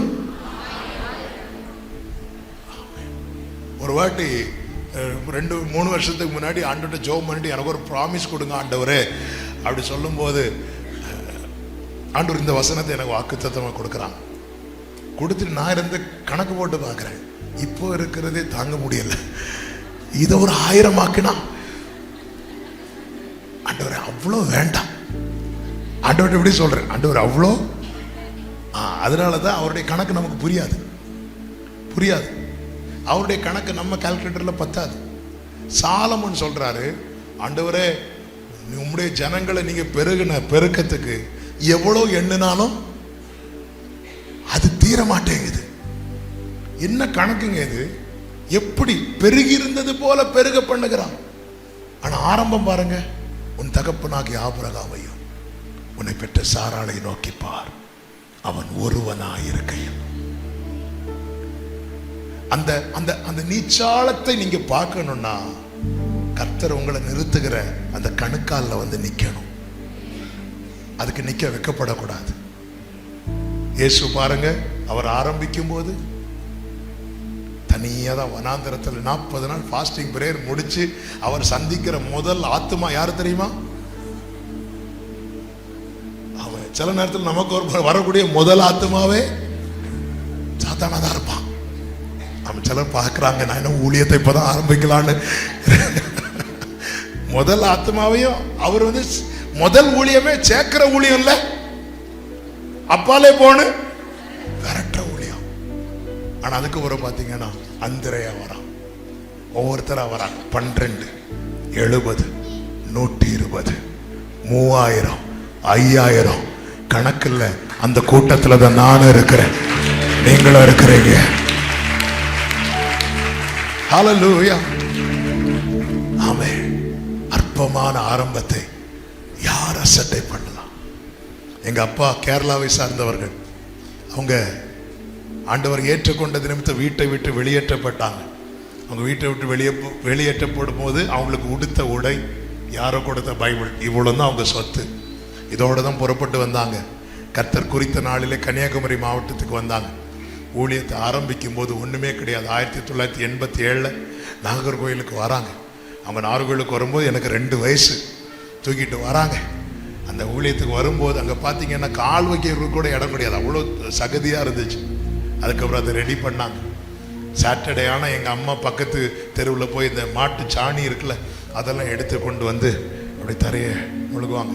2 ஃபேமிலி இருப்பாங்க, அந்த 2 ஃபேமிலியும் வேற சர்ச்சுக்கு போவாங்க. சண்டையான ஊழியத்துக்கு வெளியே போயிடுவாங்க. விசுவாசிங்கன்னு பார்த்தா எங்கள் அம்மா, நாங்கள் சின்ன பிள்ளைங்க, எங்கள் அப்பா மீட்டிங் நடத்தினாங்க. எங்கள் அப்பா சர்ச்சை பூட்டல, ஆள் இல்லைன்னு சொல்லிட்டு சும்மா இருக்கல.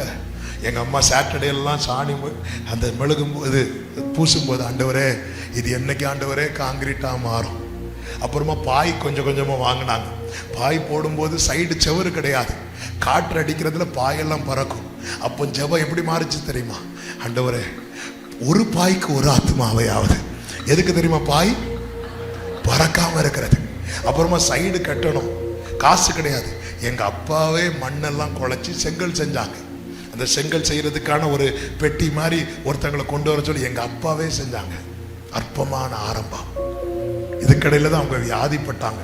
12 மாதம் படுக்கையில் இருந்தாங்க. கர்த்தர் ஒரு தரிசனத்தை காண்பித்தார். அங்கிருந்து ஊற்று பிறக்கிறது. 4 திசையிலும் இருந்து ஜனங்க ஓடி ஓடி வந்து குடத்துல தண்ணி எடுத்துட்டு போறாங்க. அற்பமான ஆரம்பம். ஆரம்பிக்கப்பட்டது கொஞ்சம் கொஞ்சமா வளர்ந்துச்சு, கொஞ்சம் கொஞ்சமா வளர்ந்துச்சு. 2016 எங்க அப்பா மரித்தார்கள். எங்க அப்பா மரிக்கும் போது எங்க சர்ச்சில் ஒரு 400 பேர் 500 பேர் இருந்தாங்க. எங்க அப்பா மரிக்கும் போது என் காது போடவே சொன்னாங்க, இனி இந்த ஊழியம் அவ்வளோதான். ஆனா அவங்களுக்கு தெரியல, இனிதான் இந்த ஊழியமே இருக்கிறது. ஹல்லேலூயா. இன்னைக்கு மனத்தாழ்மையா சொல்றேன், அன்னைக்கு அம்மா ஜெபம் பண்ணாங்க, ஒரு பாய்க்கு ஒரு ஆள். இன்னைக்கு எங்க விசுவாசிக்கு வந்திருந்தா பாய் கீழே இருக்கிறதே, ஒரு ஆளை தூக்கினா கீழே இன்னும் 2 ஆட்கள் இருப்பாங்க. ஆமே. எதுக்கு இதை சொல்றேன் தெரியுமா? கர்த்தர் உங்களை நிறுத்துகிற அந்த கணுக்கால நின்றுங்க. உங்க முன்னாடியே உங்கள் கண்கள் காண கர்த்தர் அளந்து அளந்து அளந்து அளந்து நல்ல கையை தட்டி ஆமென் சொல்லுங்க பார்க்கலாம். அற்பமான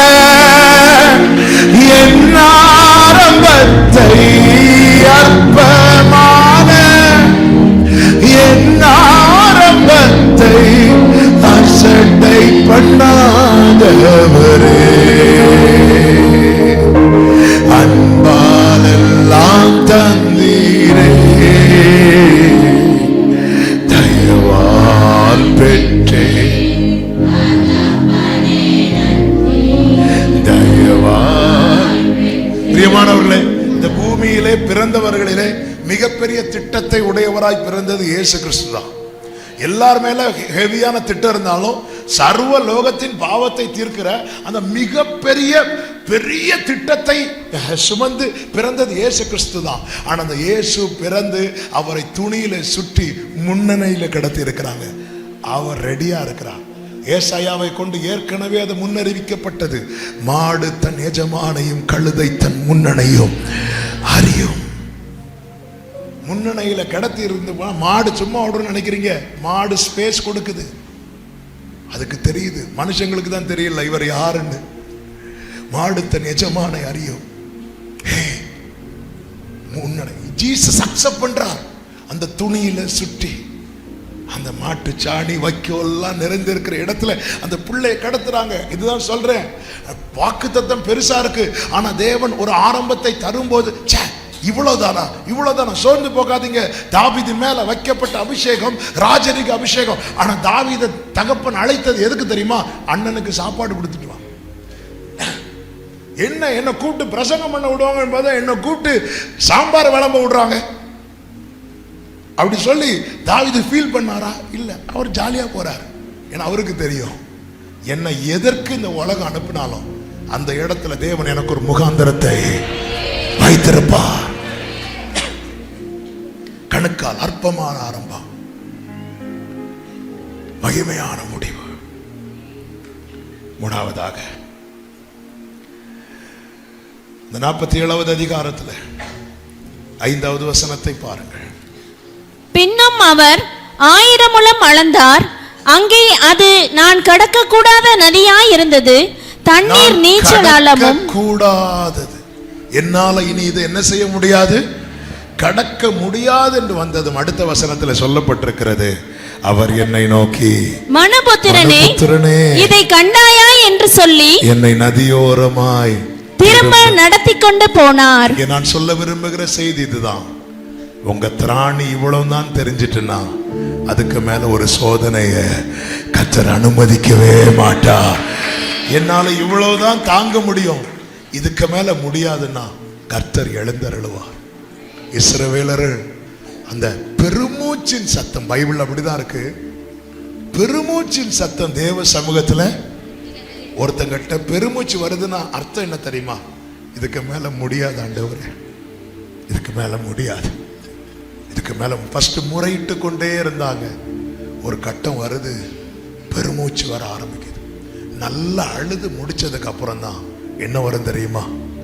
இனி அழுதுக்கும் பலன் இல்லை, அந்த பெருமூச்சின் சத்தம். இதுக்கு மேல திராணி இல்லைன்னு வரும்போது வேதம் சொல்லுகிறது, கர்த்தர் எழுந்தருளினா முச்சடியில. ஆமே, திராணிக்கு மேலாக சோதிக்கப்பட ஒரு நாளும் தாங்கிடும் பலன் தருவா.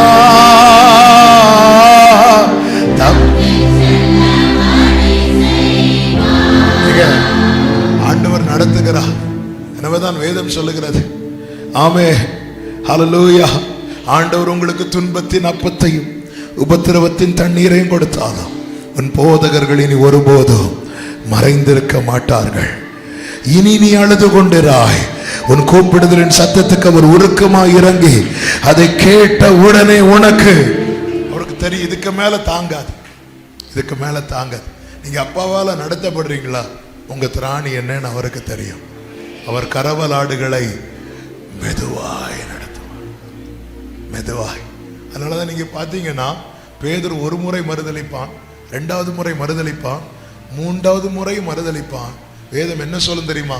இயேசு அவனை திரும்பி அங்க நிறுத்துறார். இதுக்கு மேல அவன் தாங்க மாட்டான். 3 தடவை மறுதளிச்சதுக்கு மனம் கசந்து அழுது எங்க போயிட்டார்னா திரும்ப மீன் பிடிக்கிறதுக்கே போயிட்டார். இன்னும் ஒரு வாட்டி மறுதளிச்சிருந்தா யூதாசுக்கு பக்கத்துல இவரும் தூக்கு போட்டு தொங்கி இருப்பார். தெரியும் திராணி. வேதம் சொல்லுகிறது, இயேசு இப்படி திரும்பி பார்த்தாரா, அவனால தாங்க முடியல. அவன் மறுதளிப்பதற்காக போகவில்லை, இயேசுக்கு என்னாச்சுன்னு பார்க்க போனான். மற்ற சீஷர்களுக்கு இல்லாத ஒரு பாரமும் அக்கறையும் அவனுக்கு தான் இருந்தது. ஆனாலும் போன இடத்துல அவனுக்கு நிக்க முடியல. நம்ம சுய பலத்தால நிக்க முடியாது, ஆவியின் பலத்துல மட்டும்தான் நிக்க முடியும். அதையும் கர்த்தர் உணர்த்தினார். சுய பலத்துல நிக்க போய் ஒரு வேலைக்காரிக்கு முன்னாடி தோற்றவன் பேதுரு.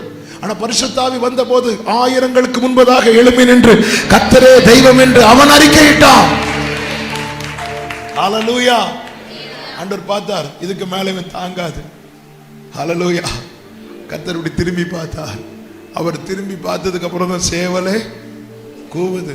சேவல் கூவுன்னு எதிர்பார்த்துட்டு இருந்தா சேவல் கூட ஏமாத்திரும், ஆனா கர்த்தரை ஏமாற்ற மாட்டா.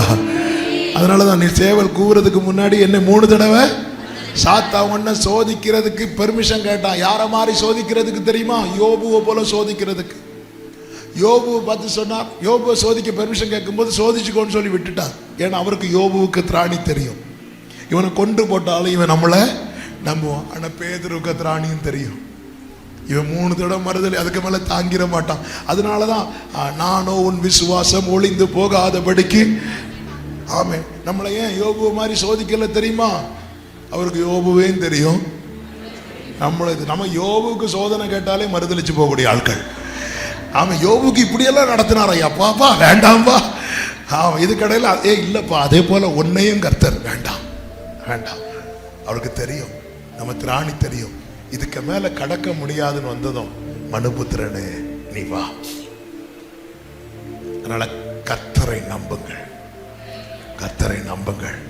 இந்த தேவன் என்றென்றைக்கும் உள்ள சதா காலம் நம்முடைய தேவன். மரண பரியந்தம் நம்மை நடத்துவா. நல்ல கையை தட்டி ஆமென் சொல்லுங்க. இன்னும் ஒரே ஒரு காரியத்தை சொல்லி நான் ஜெபிக்க விரும்புகிறேன். இங்க நீங்க பாத்தீங்கன்னா அளவு அதிகரிக்க அதிகரிக்க அதிகரிக்க அளந்து கொண்டே இருக்கிறார். அளக்கிறது யார் தெரியுமா? கர்த்தர். நம்முடைய வாழ்க்கையை அவர் தான் அளக்கணும். நாமே அளந்து திருப்தி அடையக்கூடாது. நாம நம்மை அளக்குறோமோ இல்லையோ மற்றவங்களை அளப்போம். ஆமே. ஒருத்தங்க அமைதியா ஜோம் பண்ணா அவங்க வளர்ச்சி இல்லாதவங்க எண்ணம், சத்தம் போட்டு கையில் அப்படி அடிச்சு ஜோம் பண்ணா அவங்க 3வது வாரத்தில் இருக்கிறாங்கன்னு நாம ஒரு தப்பு கணக்கு வச்சிருக்கிறோம். சிலர் இப்படி அமைதியா ஜோம் சரி. இன்னொருத்தரை அளக்கிறதுக்கு தேவன் நம்ம கிட்ட அளவுகோல தரல. அதே நேரத்தில் தேவன் நம்மை அளக்கும் போது நம்ம அலோவ் பண்ணுவோம். இந்த எசேக்கியேல் அந்த தூதன்ட்ட ஸ்டாப்னு சொல்லவே இல்லை. பட் நாம ஸ்டாப் ஆகும். பீச்சுக்கெல்லாம் கடலுக்கெல்லாம் குளிக்க போயிருக்கிறீங்களா? குளிக்க கால் நினைக்க போயிருக்கிறீங்களா? எது வரைக்கும் இறங்குவீங்க? என்ன ஒரு வெளிப்பாடு! கால் நினைக்க போனா கால் நனைகிறது வரதான். அதுக்கப்புறம் உள்ள போக முடியுமா முடியாதா? முடியும், வெளியே வர முடியாது. ஆனா நம்ம போவோமா? ஏன் போக மாட்டோம்? நமக்கு எதுவரை போதும். அப்ப நமக்கு ஒரு இடத்துல போதும்னு வருது தெரியுமா, அங்க நிக்கிறோம். ஆவிக்குரிய காரியத்தில் அப்படி நிக்க கூடாது. தாவீது சொல்றாரு, என் பாத்திரம், ஏன் பாத்திரம் நிரம்பி வழியுது? அவர் ஊத்திட்டே இருக்கிறார். நான் என்ன சொல்லல, போதும்னு சொல்லல. இந்த இதுல ஒரு கிளாஸ் தண்ணி பிடிக்கும். அந்த ஒரு கிளாஸ் தண்ணி பிடிச்சதும் ஸ்டாப் பண்ணிட்டாங்க. இல்லைன்னா என்ன ஆகும்? தாவீது சொல்ல, என் பாத்திரம் நிரம்பி வழிகிறது. நான் போதும்னு. அதே மாதிரி இவர் அழுந்துட்டே இருக்கிறாரு, இவரும் பேசாம போயிட்டே இருக்கிறார். நம்ம சில காரியத்துல திருப்தி அடை, நம்ம கொஞ்ச நேரம் அந்நிய பாஷை பேசணும்னு, இன்னைக்கு நான் எங்க போயிட்டு வந்தேன் தெரியுமா? நீச்சாளத்துக்கு ஒரு ஆழத்துக்கும் போகல.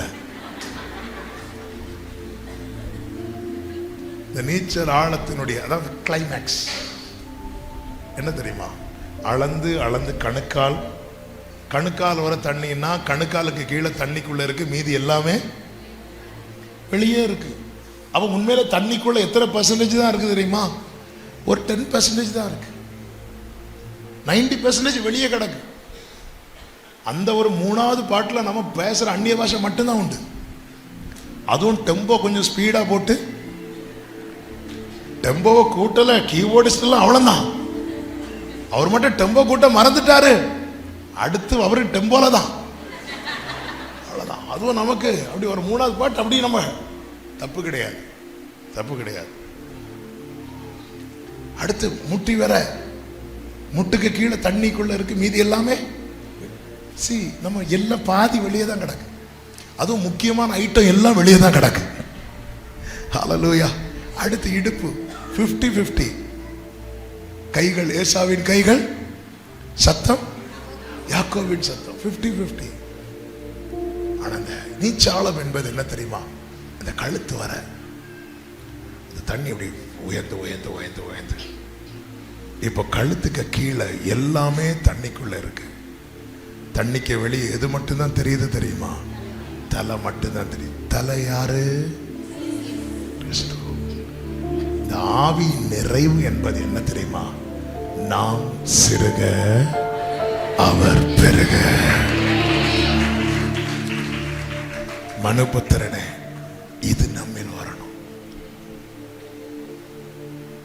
நாம் படிக்கிற பைபிளை நம்ம கிட்ட படிக்க ஆரம்பிச்சிட்டாங்கன்னா நம் ஜனங்கள் உயிரடைவார்கள்.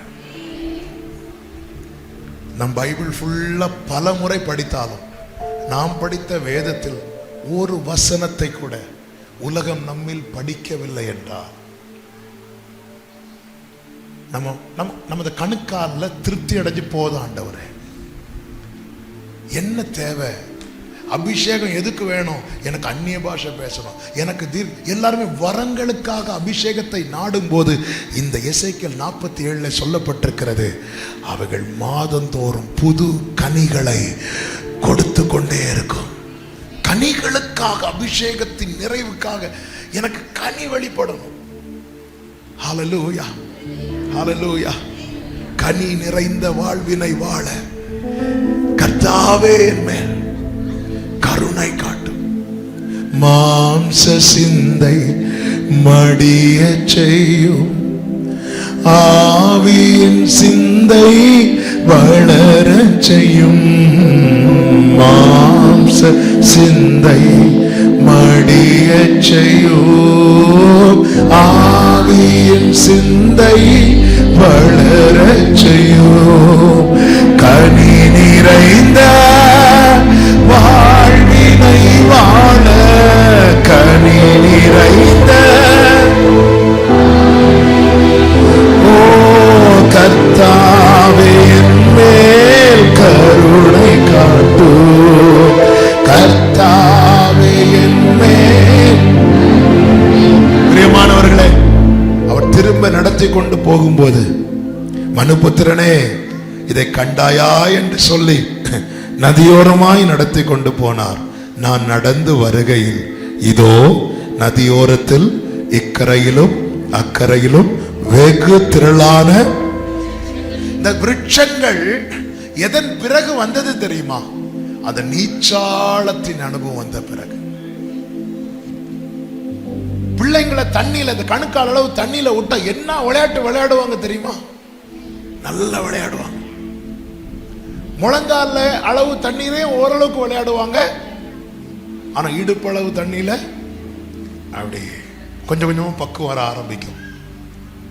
நீச்சாளம் வரும்போது, நீச்சாளம் இந்த கழுத்துக்கு மேல தண்ணி ஏறிட்டுனா தரையில நம்ம கால் நிக்காது, ஆட்டோமேட்டிக்கா மேல எழுப்பிடுவோம். அதுக்கப்புறம் கம்ப்ளீட்டா நம்மை கண்ட்ரோல் பண்றது எது தெரியுமா?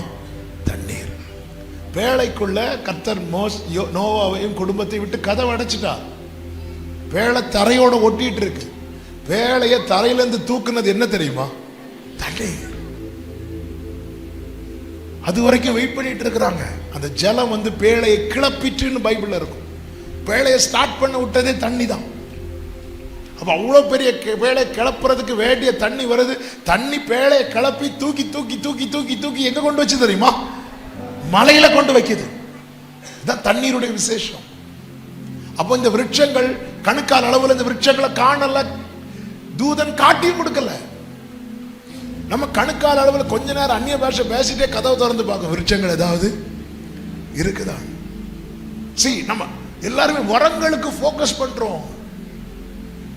அது அவனவன் பிரயோஜனத்துக்கு என்று கொடுக்கப்பட்டது. என்ன கர்த்தர் ஊழியத்துக்கு அழைத்தார், இந்த ஊழியத்துக்கு என்ன தேவை, அந்த கிஃப்டை கொடுத்திருக்கிறார். அந்த கிஃப்டை கொடுத்திருக்கிறார்.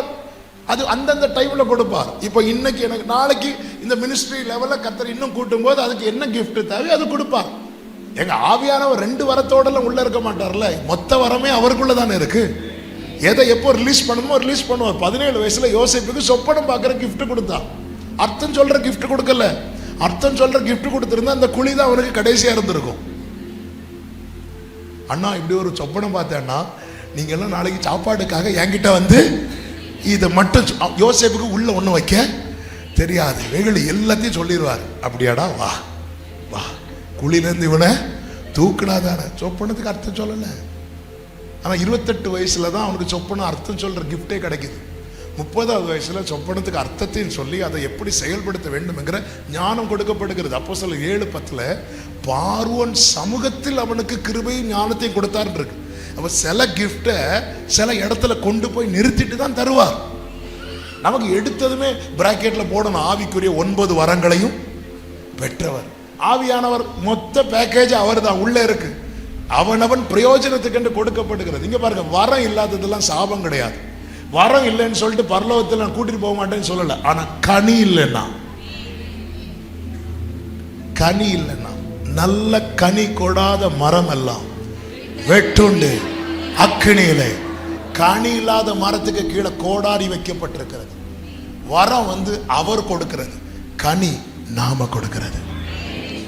என் நேச தம்முடைய தோற்றத்துக்கு வந்து தமது அருமையான கனிகளை புசிப்பாராக. அவர் ஒரு மரத்தை பார்க்கிறார், கனி இல்லை என்று, கனி இருக்கும் என்று எதிர்பார்த்து போக அது கனி இல்லாததும் கர்த்தர் என்ன செய்தார் தெரியுமா? என்ன செஞ்சிருக்கணும் தெரியுமா? உண்டாகட்டும் என்று சொல்லி அங்க கனி நாம கொடுக்கிறது. அதுல கனி இல்லை. வேதம் சொல்லுகிறது கர்த்தர் அதை சபித்தார். பிரியமானவர்களே, கர்த்தர் நம்மோடு பேசி கொண்டிருக்கிறார். ஆண்டவர்கிட்ட விட்டு கொடுக்கணும். நான் ஆண்டவரோடு பழகியும் என் கேரக்டர்ல எந்த மாற்றமும் இல்லை என்றால், என் ட்ராக்ல எந்த மாற்றமும் இல்லை என்றால். மோசே பாருங்க, மோசையுடைய கேரக்டர் பைபிள் எழுதி இருக்கு. அவன் எந்த குணம் உள்ளவனா இருந்தான்? கரெக்டா சொல்றீங்க, எந்த குணம்? யார் இந்த மோசே தெரியுமா? கரெக்டா அடிக்கிறீங்களே, அதோ இதை மட்டும் கரெக்டா சத்தமா சொல்றீங்க. நம்ம நெகட்டிவ் கேரக்டர்லாம் அதிகம் பேசப்படும், நம்ம பாசிட்டிவ் கேரக்டர்ல மெதுவா விலகி விலகி. இது கொலை செய்தவன் தான். ஒரு சின்ன பிரச்சனையை, அதாவது பிரச்சனை, இவர் கை வச்சாலே கொலை தான். இவருக்கு வேற இந்த ஹோல்சேல் பார்ட்டி மாதிரி, எங்களுக்கு சில்லறை வியாபாரம்லாம் கிடையாது, மொத்த வியாபாரம் தான். அடிச்சா கொலை, இந்த கையை தட்டுறது இதெல்லாம் கிடையாது. ஆனா இந்த மோசைய எப்படி டியூன் பண்றாரு பாருங்க. இந்த கேரக்டர் எங்க எழுதப்பட்டது தெரியுமா? அவன் ஜெபிக்கும் போதல்ல, அவனுக்கு விரோதமாய் ஆரோனும் மிரியாமும் பேசின போது அந்த இடத்துல தான் அவன் கேரக்டர் எழுதப்படுகிறது. அவன் சாந்த குணமுள்ளவன். நம்ம இங்க வச்சு அந்நிய பாஷை பேசுவோம், வீட்டில் போனா என்னென்ன பாஷை பேசுறோமோ, நம்ம கேரக்டர் அங்க எழுதப்படும். தூதர்கள் சூழ நிக்க நாம் துதிக்கும் போது நம் கேரக்டர் எழுதப்படாது. சத்துருக்கள் சூழ நிற்கும் போது, நம்மை பகைக்கிறவர்கள் சூழ நிற்கும் போது நம்முடைய கேரக்டர் எழுதப்படும். மனுபுத்திரனை இதை கண்டாயா? உன்னை ஏன் இப்படி நடத்தின தெரியுமா? திரளான விருட்சங்கள், திரளான விருட்சங்கள், நம்மில் தேவன் எதிர்பார்க்கிற கனிகள் வெளிப்படணும். அங்கதான் கிறிஸ்து வெளிப்படுகிறார். யோவான் ஸ்நானன் சொல்லுகிறார், அவர் பெருகவும் நான் சிறுகவும் வேண்டும். இதற்கு ஒரே வழி, இப்படி நல்ல ஆவியானவர் என்னை செம்மையான வழியில. எல்லாரும் எழுந்து நிற்கலாமா? அவருடைய நடத்துதலுக்கு நாம் நம்மை விட்டு கொடுக்கலாமா? உமக்கு பிரியமானதை எனக்கு கற்று தாரும் தெய்வமே, உமக்கு பிரியமானதை செய்ய எனக்கு கற்று தாரும் தெய்வமே. நீரே என் தேவன், உம் நல்ல பரிசுத்த ஆவியானவர் செம்மையான வழியிலே நடத்த வேண்டுமே, செம்மையான நடத்த வேண்டும். தேவன்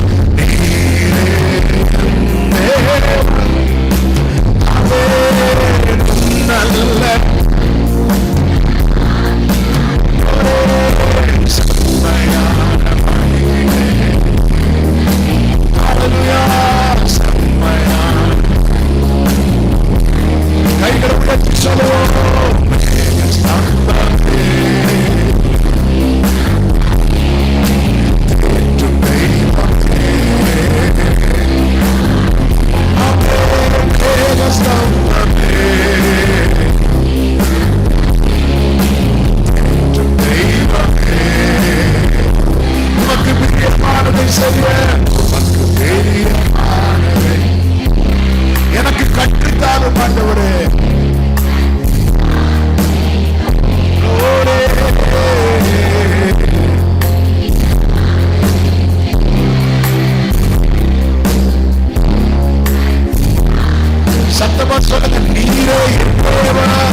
என் தேவன் நீரே. ஹalleluya. நல்ல செம்மையான மழையிலே, செம்மையான மழையிலே, மேகஸ்தம்பமே, மேகஸ்தம்பமே, தேற்றும் தெய்வமே, துணையாளரே, துணையாளரே, துணையாளரே, எங்களை கரம் பிடித்து நடத்துகிறவரே, உங்க சித்தப்படி எங்களை நடத்துங்க, உங்க இஷ்டப்படி எங்களை நடத்துங்க. நல்ல கைகளை தட்டி தேவனுக்கு மகிமை. கர்த்தரை தேடுகிற இருதயமே, கர்த்தரால் நடத்தப்பட உன்னை ஒப்புக்கொடு, கர்த்தரால் நடத்தப்பட உன்னை விட்டுக்கொடு. கர்த்தர் உன்னை நடத்துவா, மகிமையிலே சேர்க்கு மட்டும் நடத்துவா, ஆலோசனையின்படி நடத்துவா. ஹalleluya, ஹalleluya, ஹalleluya. உடைய வலது கரத்தை வானத்துக்கு நேராக உயர்த்து, இடது கரத்தை இருதயத்தில் வைத்து ஒரே ஒரு வார்த்தை இருதயத்தில் உண்மையா ஜெபித்து ஒப்பு கொடுங்க. உங்களுக்கு எப்படி சித்தம் அப்படி என்ன நடத்துங்க. எத்தனை பேர் தேவனால் நடத்தப்பட விரும்புகிறீர்கள்? நீர் விரும்புகிற கனியனில் வெளிப்பட, நீர் விரும்புகிற கனி நதியோரத்தில் நாட்டப்பட்ட விருட்சம் போல என் வாழ்க்கை இருக்கணும். பிரயோஜனமற்ற வாழ்க்கை வாழ்ந்தது போதும்பா, என் நாட்களை வீணாய் கழித்தது போது ஆண்டவரே. நதியோர நாட்டப்பட்ட விருட்சம் போல என் லைஃப் மீனிங்ஃபுல்லா, பர்பஸ்ஃபுல்லா, பரலோகம் பரலோகம் பார்த்து சந்தோஷப்படும்படி என் வாழ்க்கை இருக்கணும்பா. என் கேரக்டர்ல மாற்றத்தை தாங்க, என் ட்ராக்ல மாற்றத்தை தாங்க, என் பார்வையில மாற்றத்தை தாங்க. கனி நிறைந்த வாழ்வினை வாழ, கனி நிறைந்த வாழ்வினை வாழ கர்த்தாவே என் மேல் கருணை காட்டும். கர்த்தாவே, நல்ல தகப்பனே, உங்க கிருபை தாங்க. இன்னைக்கு நீங்க நிறைய பேசுறீங்க, உங்க சமூகத்துல கொண்டு வந்து புறப்பட பண்ணுகிறீர். இதோ உங்களுடைய பிள்ளைங்க உங்க சமூகத்துல இருக்கிறாங்க. இந்த கூட்டத்துல உண்மையா நான் கர்த்தரால் நடத்தப்பட விரும்புறேன்னு சொல்லி அர்ப்பணிக்கிற உள்ளங்களுக்காக நான் ஆண்டவரை ஸ்தோத்திரிக்கிறேன். இவங்க வாழ்க்கையில அற்புதங்களை மட்டும் இல்லப்பா, கனிகளை பார்க்கணும்பா, கனிகளை பார்க்கணும்பா, எல்லாரும் பார்க்கணும்பா. கர்த்தர் அப்படியே நிறுத்தும். உடைய நாமம் இவர்களில் மகிமைப்பட நீர் கடைசி வரை கரம் பிடித்து நடத்தும். மகிமை அனைத்தும் உமக்கு, இயேசுவின் நாமத்தில் பிதாவே, ஆமென்.